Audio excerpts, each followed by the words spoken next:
ngasi September gi tang kunithoi lepak pokpa numit ki Imphal da phongba pauche khara gi headlines leijare taminarasi. Manipur University da supply tawdana sel lawthokkhibagi wathok.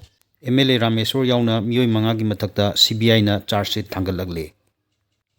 Mi halaga lupa crore ama lakhibagi likun puthokre. Ranjan hatpada sizinakhiba revolver phangle police. Tokhaiba Firal Constitution gi demand center na yakhidre. NPF ki MLA sing naga isu loisinanaba Delhi da camp tawri. Covid na amasu laikidre punna humpu sure. Pung kunmari da case chamaga tarataruk hengat ki humdramathoi discharge tawki. Covid ki victim ayambadi chahi humpu gi makhada laibasingni.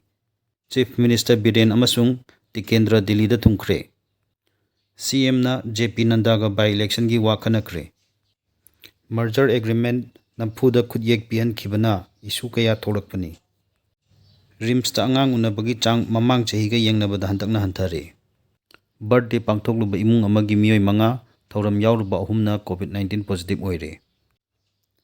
Amasung Himalay Chingjau Tararak hanna kaba hanba oikhiba Nepal gi Angrita Sherpa leikidre.